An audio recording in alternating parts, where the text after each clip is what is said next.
Bringing you the top stories from Bonners Ferry to St. Mary's and everywhere in between. This is the North Idaho Prepcast with Ryan Scaggs. That's right. Another edition of the North Idaho Prepcast coming at you, breaking down districts 1 and 2 each and every week here on IdahoSports.com. Brandon Baney with Ryan Scaggs. We're back to the North Idaho Prepcast proper. Last week, we took a week off and did our big girls state basketball preview. And so you got the week off, Ryan. How'd you spend it? Working. Yeah, unfortunately. My real job, yeah. Yeah, no vacations this time of year. And, you know, for anybody who thinks we just show up and just go off the cuff to talk about the topics we do each week, Ryan, go ahead and show all of the prep you did for today's North Idaho Prepcast. We got like 3 pages worth of notes. I'm going the wrong direction on my camera. Yeah, 3 pages worth of notes. And, yeah, I take things pretty seriously. Let's put it that way.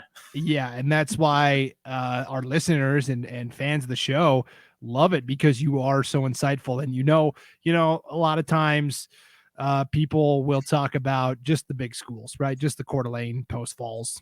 But you dive all the way in. You know, you can break down Priest River, Lapway, any of those just as easily as you could, like Lake City or like a Lake Lund, which we really appreciate. So no, I appreciate that and being recognized. It's fun. I enjoy following sports. It's kind of like my release outside of hunting season and everything else. I get a chance to dive in and keep a follow on high school sports. It's been a ton of fun. Starting with football, now basketball and wrestling. Just kind of a jock at heart. So yeah. For sure. Jock at heart. I'm jotting that down. That's the episode. No, we're eastbound and down in this episode. We got a long way to go and a short time to get there. So I know, right? Okay. So let's talk about, I wanted to talk about how much the fans enjoy it, because I'm sure the fans are going to be upset with us as well, because you and I, for whatever reason, we are the kiss of death when it comes to the teams up north. We talk about how great they are, and we go out on that limb and say, hey, they're going to bring home a championship. And Sandpoint girls soccer, Coeur d'Alene football. I mean, time and again, we burned. I mean, we're the kiss of death with some of these teams, and it happened. Sandpoint football. I mean, yeah, they got the championship game, but we were pretty heavy on them winning it all, and I feel bad for some of these schools. So if we pick you, we're sorry. Maybe we should go against the grain and start picking all the Southern Idaho schools. I don't know. Yeah, at least just to tilt things back in balance. And so this happened to girls state basketball this past week. A lot of teams from the north that we thought would go down and do well ended up getting tripped up, which can happen at state sometimes. Sure. However, we wanted to start with the 1A D1 classification because we had an all-north final. Yeah, that was an awesome tournament by both of those teams too. And I know that you had the broadcast on that one, and just gotta say you did a phenomenal job, especially flying solo. You did a great job taking the reins, doing that. So well done for you, and kudos to you for doing that. But congratulations to Lapway Wildcats for winning that state championship, and for Prairie ending up runner-up. We knew it was going to probably come down to either one of them, and they did awesome. Both teams played phenomenal through the tournament. Yeah, so every single game ended up being a blowout. I mean, across the board, there was not one close competitive game, which I think speaks to the dominance of the teams from the North. Lapway won the championship over Prairie 63-37. For Lapway, they went 3-0. They won every game by 20-plus points. I had the task of selecting the all-tournament team for 1A D1. Chose the starting 5 for Lapway and a couple from Prairie and been fine. And called it a day, right? Yeah, exactly. I did put the entire starting 5 for Lapway on my team somewhere. The tournament MVP, I went with Jordan McCormick Marks, the great sophomore point guard from Lapway. She averaged 13.3 points per game, 7.3 rebounds per game, 2.7 assists per game. She was the leading scorer in 2 of the 3 wins for Lapway. And then my defensive MVP went to Grace Sabota from Lapway. She was awesome. Nearly 5 steals per game, a block per game, lockdown defense. I've gotten some emails from some Lapway fans saying, how could you not pick Grace Sabota for your tournament MVP? And the answer is really her defensive play, I thought, was more important than what she brought to the table offensively, because with Lapway, 1 through 10 are capable of scoring in double digits. Getting heat from Lapway fans, that never happens. Well, I had the Lapway boys last year in the 1A D1, and I chose Case Wynot as the tournament MVP. And you would have thought I kicked their dog.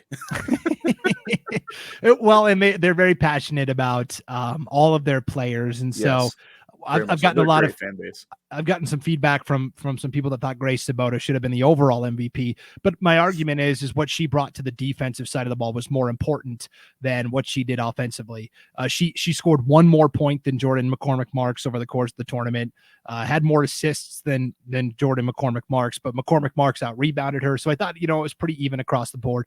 They're really co-MVPs no matter how you slice it up. So yeah, no, and both gals played a phenomenal tournament. And then you could throw in Lauren Gould and Saquist Green and Samara Smith. I mean, that whole lineup was just absolutely a bear through the entire tournament. So, congratulations to them, and they played awesome. And Lauren Gould, I think, is kind of one of those players. I look at her kind of equivalent to the boys team, like a Cross Taylor, like somebody that can take over a game if you let them, but they don't necessarily have to. So like that girls team was just absolutely awesome down the stretch, and it took getting woke up by Prairie early in the year, and a Post Falls team in that Avista tournament, and after that, Lapway went on an absolute streak through the rest of the season, and ended up bringing home the hardware for the state championship. But no slouch to Prairie. I mean, good grief, they have a great team, and they've got some studs coming back next year too, between Schlater and Wemhoff. So the Pirates are going to be right back in the mix next year, as will Lapway. yeah, and I mean Jordan McCormick Marks, only a sophomore, Yep. the daughter of head coach Ada Marks. So Lauren Gould made my first team.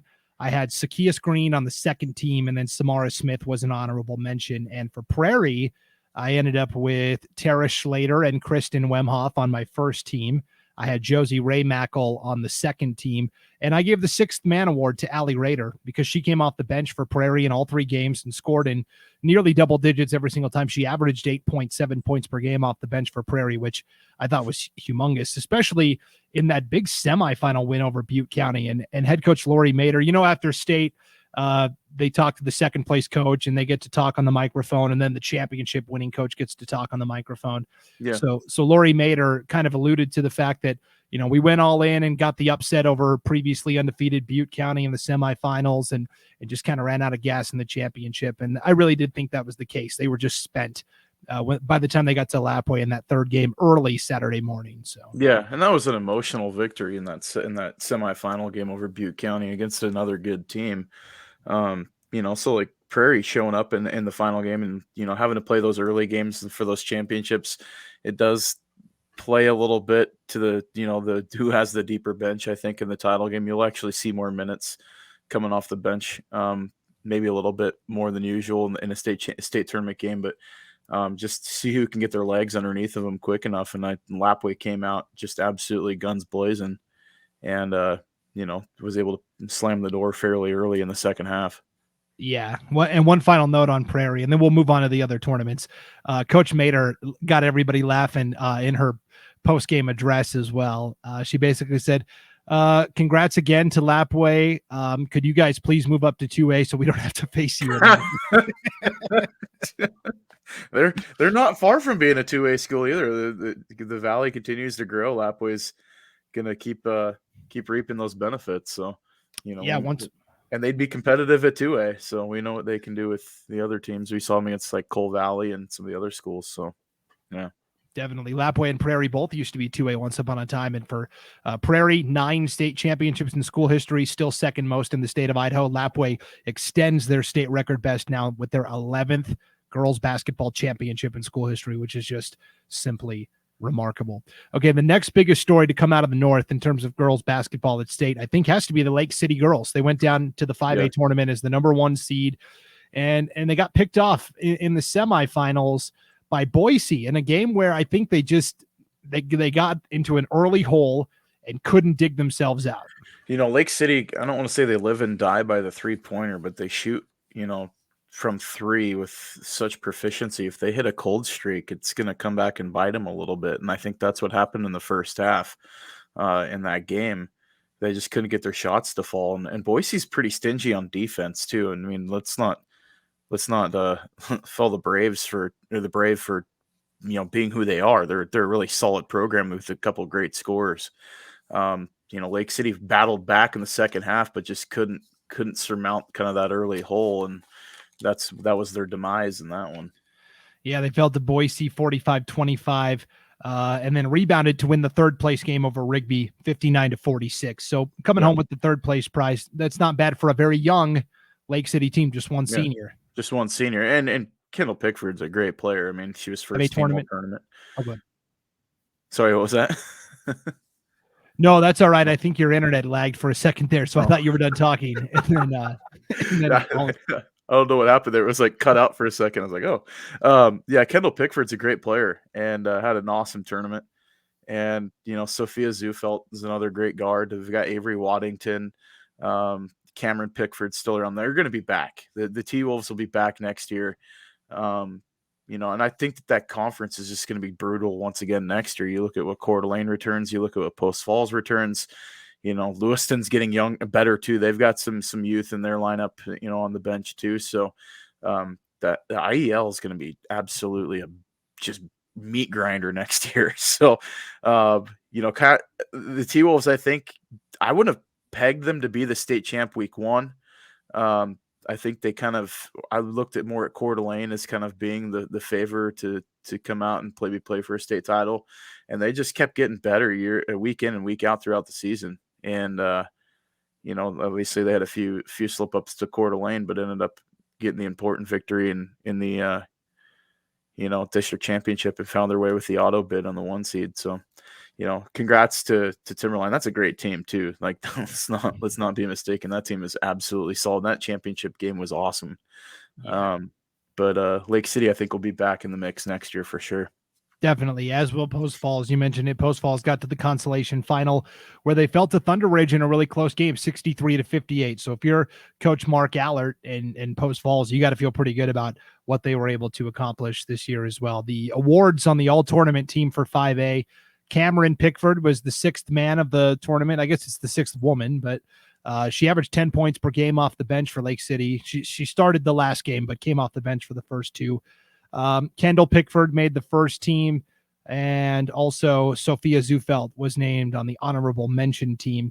And for Post Falls, we saw Hannah Christensen make the second team in terms of all tournament accolades. So yeah, which was awesome for her because, I mean, a lot during the regular season, she was kind of a role player and she was able to take over a little bit in a couple of games for the Trojans in the tournament. And obviously we know about Lexi Heath and Capri Sims and Trinity Nichols, but for Hannah to have the tournament she did, congratulations to her and the Trojans team to make it to the consolation, finals after losing one of their players. I think was pretty big for them. I think it was Americus Crane was the one that got hurt in the first round game. So yeah, pretty awesome there. The other number one seed from the North that didn't end up making it to the championship was Grangeville at the 2A level. Grangeville, very surprisingly, I thought, fell to Aberdeen in the semifinals. And then just like Lake City rebounded to win the third place game pretty easily over Melba, I thought. But for Grangeville, but that's all it takes is one kind of off night at state and your dreams go away. Yeah, you end up bringing home a green trophy instead of the blue one. So, and there's a big difference between the two, but you're still bringing home hardware, but it's not the one. You don't get the banner to hang in the gym either. But yeah, Grangeville had a great season, and hats off to Aberdeen. I mean, they just outplayed Grangeville down the stretch in that game, and but Camden Barger and Bailey Vanderwall making the first team for the Bulldogs was awesome, and they had a great tournament. Got a chance to listen to Paul calling those games, and he had a fun tournament down there. The 2A ranks was pretty exciting. So he had some good games where maybe you had blowouts in yours, for the most part. 2A's tends to have like the high drama, like when you had them last year in the boys side. So there was some great games throughout the tournament. We look at, and I think we can kind of close it out after we recap all the games, but the Max Preps rankings, I think for the most part, got a lot of the picks right. We second guessed it on the seeding line, but they really didn't come too short as far as the way the tournament was seeded, in my opinion. Yeah, in terms of getting the best teams to the semifinals, I thought it really did work out. There were a couple of glaring exceptions, Yes. Middleton and Burley having to play right away didn't really jibe with me, but there were a couple. But overall, I agree for the most part. It avoided in years past where we had the state championship matchup in the first round of the semifinals. I think for the most part, you got the best matchups in the championship round. So Yeah. And to talk about, kind of surprises through the tournament too. I think in the 1A D2, Deary getting third with Kendrick winning the consolation champ. That's the surprise to me of the entire, like, if you look at the whole weekend, is the small school tournament was just kind of Rockland. We kind of knew was going to be there, but that Deary taking third was crazy to me, winning that game against Kendrick in the first round and then, losing the next game to Rockland and then coming back and winning, going away in the third place game was awesome job by the Mustangs. So, congrats to that team. And Kennedy Kirk had a great tournament. So did Araya Wood. And then Kendrick rallying and win the consolation championship with Aaron Morgan making the first team. And then Drew Stacy is an honorable mention, for the Tigers. A good season. Not obviously they would have been my pick in the championship game, but just the seeding, the way it turned out and the way the Mustangs showed up, the right team gets hot at the right time. Well, and I think you can chalk that up too. It's really hard to beat the same team 4 times in 1 year, right? Kendrick swept the regular season series with Deary, beat them in the district championship, and each time it was pretty close. Yeah. And then it's really hard to beat that same team 4 times. Then you're looking at a week and a half almost between games, the district championship games where Deary got the luxury of playing that play-in game, going to a neutral site, heading to Coeur d'Alene or to Post Falls and winning their game. So it was, you look at that and it's like, all right, sweet. Like, they got a chance to kind of break up that monotony of not playing and kind of keep that momentum going too. For sure. Kellogg was representing the North in 3A, got the number 7 seed. I thought they were a sneaky team. I thought, and I was totally wrong on this bracket all the way around. I thought whoever won between Snake River and Kellogg was going to get to the championship. Well, Snake River beat Kellogg, and then they lost to Teton in the semifinals. So I got literally nothing right there. It was super funny, Ryan. We did that live preview show last week where we had fans commenting, and it was really awesome. And we're breaking down that 3A bracket. You were getting lit up by the point guard's dad. Yeah, did you see that? That was hilarious. Riley Edlifson, the point guard from Snake River. She's only a sophomore. And I picked Kellogg, and her dad came on with a comment, "Oh, thanks for picking Kellogg. Riley heard every word of it." So I'll wear that one, Wildcats fans. Sorry. The kiss of death from the North, yeah. Yes. So Kellogg goes 2-0, which was pretty surprising to me. I thought at least they'd be able to battle for a day 3 appearance, but it just wasn't in the cards. I think they just ran out of steam. Haley Cheney made the second team for the all tournament team. Yeah. And then Sandpoint, going down for the 4As, you knew the deck was going to be pretty stacked against them, despite getting, the number 6 seed. And that was surprising to me. I think if we're being honest here and I look at the 8 teams and I use my eyes, I would say Sandpoint probably was the 8th best team that was there. But they got boosted up because of the Max Preps rankings, because they played all of those 5A schools, Coeur d'Alene, Lake City, Post Falls, Lewiston, that really elevated them ahead of Middleton and Bishop Kelly. But I really did think Sandpoint coming in had the lowest probability in terms of, coming away with a win, and they went 2-0. They lost to Preston and Middleton. No shame there. And Daly Driggs made the second team, all tournament team for Sandpoint. So, all right. That's the wrap on girls basketball. What a fun season. There was a lot of good competition up north. There was. Yeah, it was, especially North Idaho. There were some great games and some great teams. And, we look at I kind of look back and I'm like, man, what was the surprise team kind of showing up? Like Wallace was, like, to me, kind of one that stands out that they showed up. I mean, I know they went to state and went 2-0, but what an awesome season for them and for the Miners. And Jaden House had a great season as a senior. And we'll talk more about our girls all North Idaho team probably next week. I'll release that, or the week after, since we got Boise State next week. But there's that team's kind of fun to put together, because I look at it because I could go District 1 and District 2 for this one, and so it's gonna be a loaded lineup. But holy cow, it's like the who's who of basketball in North Idaho. So that'll be a fun one to put together. Yeah, for sure. Yeah, I totally forgot about Wallace because we started talking about Prairie and Lapway, and you're right. Wallace went down first time they'd been to state since 2008. I got to talk to their coach Nicole Farkas quite a bit. In fact, I need to text her back. She texted me on Saturday, and I was just so busy with championship stuff, and I just forgot. So that's a good reminder, Ryan. Thank you. You're welcome. But they were so excited. They were the only school to bring a mascot down. Oh, cool. To 1AD1. The Wallace Minor was there, so that was really fun to see. Oh, sweet. As well. All right. Yeah. So while we were over at State, Ryan, you were checking out district wrestling action last week up north. What did you see? Oh boy. So I was able to check out the 4As and the 5As. Post Falls showing up and getting 20 to state was huge for the Trojans. Obviously, they beat Coeur d'Alene in the season-ending duel, which was a phenomenal duel meet. Beat Coeur d'Alene by 1 in the duel to close out the regular season. And then Sandpoint ended up getting their first district championship. I think it was since 2009. Lakeland's kind of taken the reins over on that one. So, and don't quote me on that one. There may have been one that was snuck in there in that span, but it's been a while since the Bulldogs won a district title in wrestling, and they qualified. What is it? I was got to get rid of my basketball notes. They qualified 10 to state. Lakeland got 8, and Moscow got 10 as well. If you want to go, I can go through the lineups because I got every classification broken down and my picks for placers even. I know that you're doing a wrestling preview show tomorrow, but I'm not going to be able to join you on it. But there's some – I'll kind of throw out the nuggets of guys to watch because we've got a lot of number 1 seeds or top 4 seeds in the state tournament from the North Districts 1 and 2. And some guys that got a great shot at bringing home a lot of hardware. So I don't know. Where do you want me to start? Let's start with the 5As and work our way down. We'll go from 5A down to 2A, but 5A Coeur d'Alene's got 16 guys that qualified. I look at them getting 13 placers is my guess for how many guys out of their lineup they'll have place. And I know that sounds hopeful. They got legit shot at 4 champions though.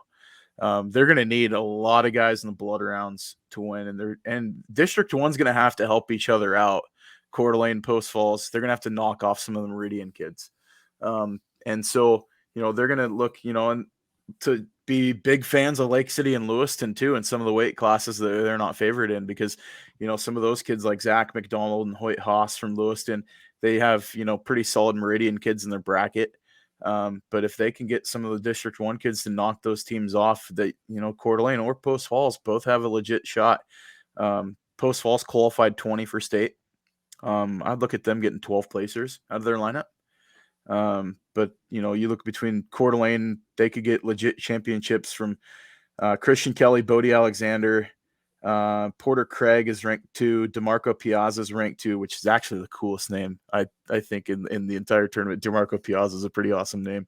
Gunnar Julio is the number 1 seed. Rylan Rogers is the number 1 seed. And Jackson Washington is the 4 seed in their respective weight classes. So, you could look at guys like Dylan Moffitt being sneaky out there. Dax Larson also could surprise some guys. Sebastian Prangley at 160 pounds also is another solid kid for the Vikings. So I'm looking at them, Coeur d'Alene Post Falls is definitely going to be in the top 3. If they can get 1, they're going to have to get some help from some other teams to knock off some of those Meridian kids. But Post Falls got a 1 seed for Ryder Seguin.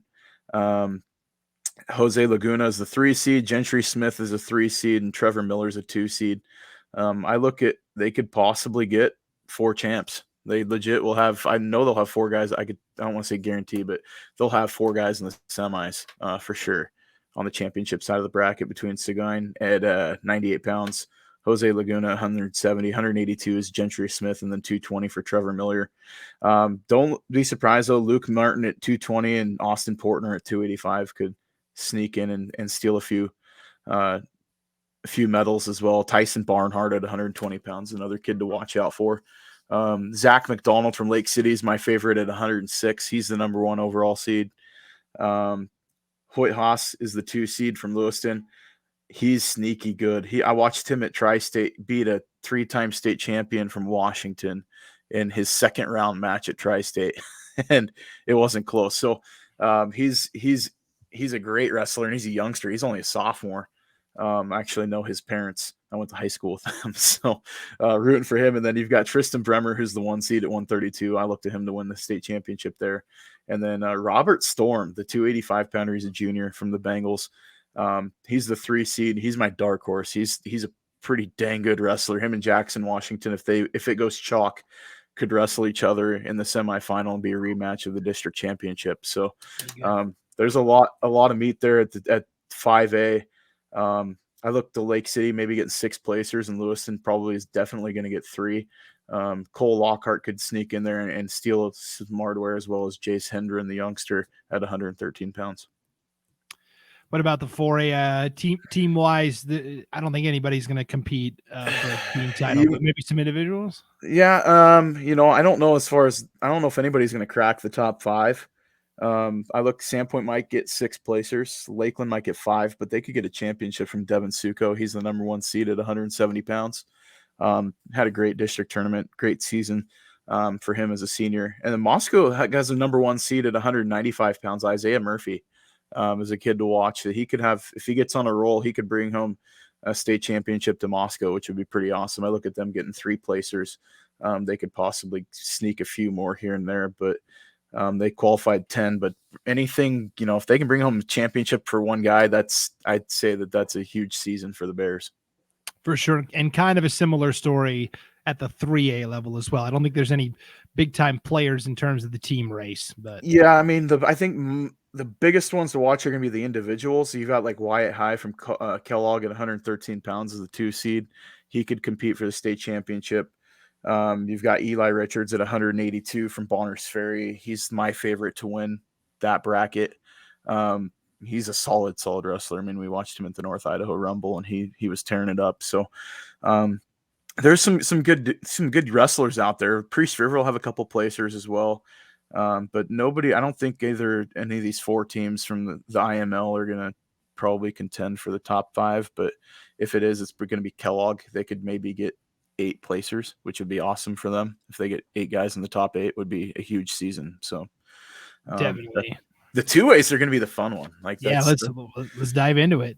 So, we don't talk a lot of 2A wrestling, and I know probably in any of your Prepcasts, you're going to talk 2A wrestling at all, but I'm pretty excited. St. Mary's has got a freshman lineup, 120, 126 pounds between Landon Tweedy, Cody Teft, which you can recognize that last name, and then Jarrett Brebner.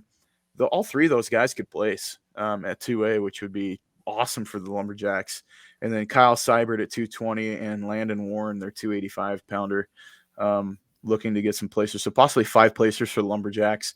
Orfino, I think they're only going to get 1. They've got 3 guys qualified. Sean Larson, I think, has the best chance of bringing home a medal. Clearwater Valley is my dark horse in the 2A. They could get as many as 9 guys placing, which would be awesome. I think they've got a chance between Parker Olson at 120, Kean Bowler, he's the number 2 seed at 126 pounds. You've got Jake Fabi at 132, Darian Cross at 138, Anthony Fabi at 145 is a sneaky dark horse pick to maybe wrestle in the state championship match. You've got Bass Myers at 182 and Renee Bitar Lopez. Both those guys are solid. Bass Myers is I'm going to pick him to win the state championship at 182. He's solid. He's a really good wrestler, very complete. And he's got a great takedown game. Like if he gets on his feet, he's pretty dang good. And then Isaac Goodwin at 195 pounds could place for Clearwater Valley.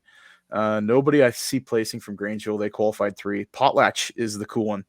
They've got 8 guys qualified. I think they've got 7 placers out of 8 guys. And they legit have a crack at probably 4 state championships. Coach Bringleson does a great job down there with that program. And his kid's wrestling 120 pounds. Magnus is a freshman, great little wrestler. And it's funny is that we look at records and stuff like that and how you see them. Potlatch wrestles a ton of 5A schools. Like they go to all the big tournaments. They're not afraid to step away. They'll be at Raleigh Lane. They'll be at Tri-State. They'll go to all the big tournaments and they don't shy away from the challenge. So they're battle tested. Eli Prather at 152 is solid. Isaac McNeil at 170. Tyson Tucker at 160. Carson Year out 138. So They're and Ben Johnson at 126. They're going to be pretty dang good. And then Highland from Craigmont has one kid. I think he'll place TJ Fetters at 160 pounds. Camiai's got 3 qualified. Wallace has 1 lone qualifier. Chase Morden at 106. And then obviously we can get into the girls, which I'm excited for that one for the inaugural girls tournament. It'll be pretty awesome this year. Yeah, I think of Alyssa Randalls from Coeur d'Alene. I think of the Zimmerman girls from Moscow right away that could go there and really shine. And Haley McNeil from Potlatch could place in the top 3 too at state. I see her placing there. But yeah, Alyssa Randalls is my favorite for the championship at 126. Bonners Ferry has Savannah Richter. She's the number 1 seed at 160. I think she'll bring home the championship for sure. Cadence Beck from Highland could place at 113 pounds. She's in a tough weight class though with Skylar Zimmerman from Moscow. Then you've got Kira Zimmerman, who is 106 pounds. Post Falls has a couple wrestlers, Abby Piper and Megan Webster. Lakeland has Annika Thompson at 160. Lewiston has a couple gals, Jolie Slider and Cassidy Rader. And Sandpoint has Riley Hancock at 132. So some big breakdown of wrestling here in North Idaho. It's going to be, like I said, we got a long way to go and a short time to get there, but it's going to be an exciting weekend down in Holt Arena. Yeah, for sure. And again, you mentioned it, Ryan, at the beginning. We are going to be doing a live state wrestling preview, just like we did for girls basketball. I'm going to be joined by Brian Zollinger, who is wrestling fans know the name. He's a good guy. I've met him, a few times. He's a great guy. Yeah. He's awesome. And we're going to be taking your questions, your comments, your shout outs live. That is going to be Wednesday night at 7:00. It was originally going to be Thursday, but I decided to put it back to Wednesday. So if people couldn't be there live, they had all day Thursday to listen to it ahead of Friday's competition beginning at Holt Arena in Pocatello. So bright and early. Yeah, right. Wednesday night, 7:00 Mountain, 6:00 Pacific time. Do not miss it. We want to get as many fans as possible on there, asking questions, giving shout outs, all that good stuff. So, okay, Ryan, let's real quickly tackle what's going on in boys basketball. We are into districts. This will be your final North Idaho 9 of the season, because next week it'll be time for state again. Yep. So here is your North Idaho 9 for the week. And I figured we would just start with the team at the top and kind of look at their district bracket and how they're doing. Does that sound all right? Yeah, sounds great. Okay. So number 1, obviously we've got the Lapway Wildcats, which, we all kind of know at this point who they are. I've been arguing on Twitter that they're the best team in the state of Idaho, and some people have been firing back, especially down in southern Idaho, because I don't think that they get a lot of notoriety. But this Wildcat team is different. They are something special. They're going to be playing Camiai for the district championship. I believe that game is on Friday night at Lewiston High School. So I don't see it being close. Sorry, Camiai. But they play well for about a quarter and a half, but then they just run out of gas. And the way Lapway runs the floor. And the thing is, like, we talk about their offense, they might be better on the defensive side of the ball. As good as their offense is, their defense is absolutely suffocating. And then they just get out and run in transition. But not only do they dunk, they dunk a ton. Let's be honest, but they will hit transition threes, which I think is kind of what we see a lot in the NBA and, kind of changing in the college basketball scheme is, as far as like you used to see like the fast break layup or dunk. Now they're taking fast break threes. And they're just absolutely lighting up scoreboards. So Lapway's my number 1 seed. I see them, they're going to run the table the rest of the year. They have won 32 in a row. They're going to keep winning. It really is a coronation, I think, for Lapway. And again, if you're watching the video of this on the IdahoSports.com YouTube channel or Facebook page, audio only as well at IdahoSports.com or wherever you download your podcasts, we've got the brackets up on the screen so you can see Lapway beat Troy 108-44 in the first round. They beat Logos 80-31 in the quarterfinals. They're going to play Camiai, who Camiai got by Prairie in the other semifinal 44-35. And so both Lapway and Camiai have clinched spots to state.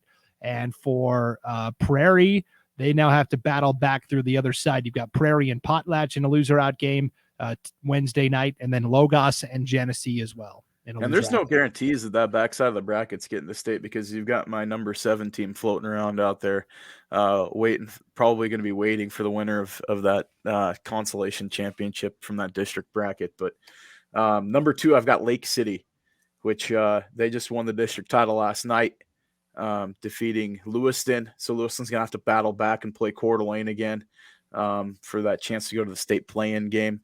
The T-Wolves are rolling. I think that loss to Lewiston was a good wake-up call for them. I don't ever say any loss is a good loss, but that came at a good time, in my opinion. Do you think Lake City was motivated to beat Lewiston after they lost to them in the regular season? I mean, look at this final score, 77-28. Yeah.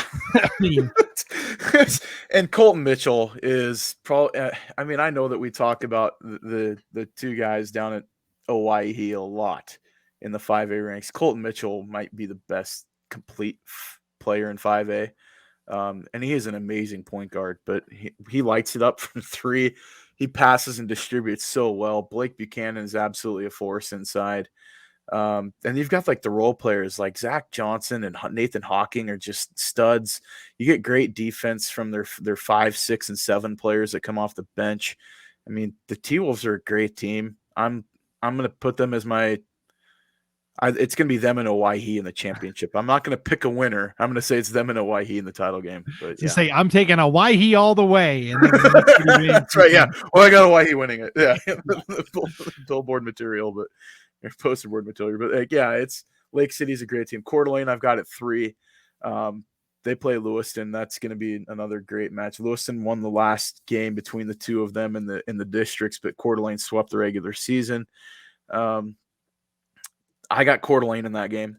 I think that was enough to kind of wake the beast a little bit. That Burgess went off the other night against Post Falls. Cameron Cope down low was a force. They're getting great play out of some of the bench players too. So they're for a pretty young lineup too. I mean, outside of Cameron Cope, they're pretty dang young. They play pretty unselfishly. I don't know. Well, here's the deal too, because like Forsman and McArcher from Lewiston, nobody really talks about the two of them, and they are absolute studs. So that game goes to overtime. I'm going to say that. Let's put it that way. I had a good inside source tell me that Jace McArcher is the best player in the league amongst the senior class this year in the IEL. Oh, for Jace sure. McArcher. Yeah, absolutely. So, I mean, yeah, it'll be tough. That's your 3 and 4 in your North Idaho 9. They're playing. I almost want to change my answer and say Lewiston's going to win that game. Yeah, I mean, Coeur d'Alene's got to go to Lewiston now. They lost the right to host that when they lost to Lewiston. I'm going Lewiston. I'll go Lewiston. I'll say Lewiston even wins the play-in game. Okay, all right. They had a chance last year and fell to Eagle in that play-in game, and they'll have to play somebody, Centennial or whoever makes it from the District 3. Mountain View's in too, so it would be Centennial or Bora. I can't remember. I don't know. I'm not paying attention. Anyways, I know the top. I know Eagle and Owyhee, and outside of that, I'm kind of like Meridian's out there too, and so's Mountain View. Yeah. So that's the 5A. Lake City has clinched. They will be the number 1 seeded state per the Max Preps rankings. Lewiston and Coeur d'Alene play tomorrow night for the chance to fight for the play-in game. All right, number 5 on your North Idaho 9 this week. We got the Fighting Tristan Gentry Nelsons, the St. Mary's Lumberjacks are, they're playing tough. They beat Sandpoint, closing out the regular season. They've got Grangeville snuck a win against Orfino, which kind of shocked some people. But I think it's pretty much academic at this point. St. Mary's is going to blow the doors off of Grangeville and punch their ticket to state and be a top 4 seed. So. Yeah, this happened last year. So Grangeville beat Orfino in the play-in game, 2-3 last night, 45-38. And last year, it wasn't a foregone conclusion. St. Mary's was actually pushed for a little bit by Grangeville. And talking to their coach, Brian Chase, last year, he said, the fact that Grangeville hung tough with us for most of that district championship kind of got us refocused. And we know how that went. They went to state and won the whole enchilada. So, Sandpoint played them tough the other night too. Yeah. And I think that was a good test because Sandpoint, we can talk about that one. They won a gritty game against Lakeland in double OT to first win against them in what seemed like 1,000. What did their student section said? 1,000 years. 10,000 years. 10,000 years. Yeah, first time Sandpoint beat Lakeland in 10,000 years. But they're gonna draw a number 6 team. That Moscow team is my number 6, and but yeah, going back to St. Mary's, I think the state, depending on how the draw shakes out, and if districts kind of holds chalk, they're gonna have a tough road. But we saw them win a crazy game in the semis last year to make it and win the state championship, and if they can get hot at the right time, they're a solid lineup. Gentry and Sands are great players, and most of that cast was back with the exception of a few guys from last year. So, they get Colby Renner still in the mix too. See if he can hit another wild 27-footer at the buzzer, and yeah, we'll see what they can do. And they've got good guards, Coleman Ross and Coleman Ross is another player that we don't talk much about. That's a great defender too. Yeah, and Grayson Sands is really good in the backcourt as well. So so St. Mary's will play Grangeville tomorrow night, 6:00. If they win that, they're the district champs. If they lose that, then they would play the if necessary game. That would be Saturday night at 6:00. So either way, we like St. Mary's there, and I think statewide 2A and 4A are going to be the most wide open tournaments by far. So let's take a look at what's going on in the 4A IEL. Your number 6 team, you mentioned it, Moscow this week. Lakeland was hosting Sandpoint in the play-in game. This is just like the 2A. There's only 3 teams, so they do a play-in and then a best of 3. Yep. Double overtime. Sandpoint gets the win, 75-73. They now get to play Moscow. Is there any hope for the Bulldogs that they can take this momentum into a heavy favorite like Moscow? No. I'm sorry, Sandpoint fans, but no. Moscow on the offensive end is, the sleeping giants kind of woken up a little bit, and they've got some dudes on the offensive end. Moscow, I'm sorry, rather, it won't surprise me if Moscow's playing on Saturday at state, just to be honest. And then so, they've got the offensive lineup. If they can put everything together, they're, I would err on the side saying Moscow has played probably the toughest schedule of any 4A team, even looking at their out-of-state schedule too with the Washington schools that they played. I mentioned that in the last time we were together. Like, they only have 1 loss outside to any team that is ranked in their respective state. And so, the Bears have battle tested. They've played a really tough schedule. Pullman, their team's playing, in state. They're in the top. I think they're the number 4 seed in the state tournament in Washington. Clarkston was ranked in the top 12. I think they lost in their regional playing game, but the Bears are my pick. I think, obviously, I don't think it's gonna be close. They're gonna go 2 and done, and they're gonna head to state and punch their ticket down south. Yeah, for sure. All right, let's circle back to the 1A D1s. Your number 7 team this week is Lakeside, and as we pull up their bracket, we'll see that they are going to play the Jaguars of Genesis Prep. G Prep beat Wallace in the play-in game last night, 49-23. Lakeside against G Prep. I think G Prep's still like a year or 2 away. Yep. I like Lakeside to win that, and then they would have to play the 3rd place team from the White Pine League, Prairie or Logos. Prairie Logos, yeah, somebody. So Lakeside, I look at it, and we talked about them when they came back, their first game back after their long extended break of 22 days off because of COVID stuff. They played Genesis Prep, and it was close for 3 3/4 of that game. And then finally going away late, Vander Brown hit some big buckets and got the victory for Lakeside. But we mentioned Vander Brown, and somebody asked on Twitter, who is the best scorer in the state of Idaho, any classification. And I said, without a doubt, Vander Brown right now. I don't know how you can debate it. He's had 2 games over 50 points down the stretch. Since January 1, he's averaging over 30 points a game. I mean, it's kind of academic at that point. And even in his preseason schedule, he was still averaging in the mid-20s. So I want to say he could end up this season, after everything's all said and done, he could be averaging over 32 a game. That's nuts. That is a nuts stat for playing 8-minute quarters in high school basketball. That's Jimmer Fredette numbers. You remember him from BYU, Jimmer Fredette? Yeah. So I got Lakeside as a 7 seed. They won it, and he's only a junior. That's the crazy part about all this too, is he's going to be back. Yeah, I've got Lakeside at 7. I think they're going to win that play-in game. Hopefully, if Paul lets me, I'd love to do that game if I could, because I just want to go watch. If I don't call it, I'm going to go watch it. But Right. yeah, that's going to be some fun weekend basketball. Cammy, I've got at 8. I've got them losing to Lapway. Sorry. Then number 9, we finally got to talk about 3A basketball. Somebody who wants to win. We've got Bonners Ferry at 9 right now. Yeah, Bonners Ferry won the district championship over Kellogg last night, 58-53, and they went to Kellogg and got that win.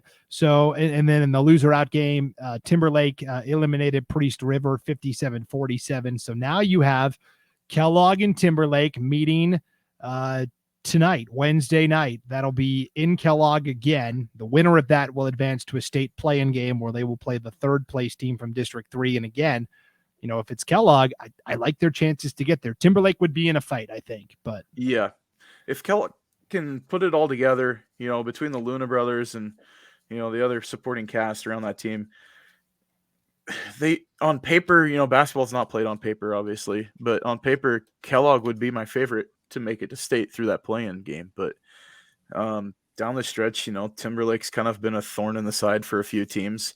And I just want to talk about Bonners Ferry, though. Bonners Ferry ended up being the most complete team at the end of the year at the right time. And they use their bench. They play 9 guys, and they, you know, they all contribute and they all play well, and the Badgers are going to state. So, you know, hats off to the Bonners Ferry Badgers, and congratulations for their punching their ticket. But to talk about like that Timberlake Kellogg game, I think Kellogg wins that one in a cat fight, pun intended.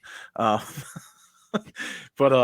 yeah, Kellogg going down and then playing Grangeville in that play-in game. I haven't looked at the rankings down there.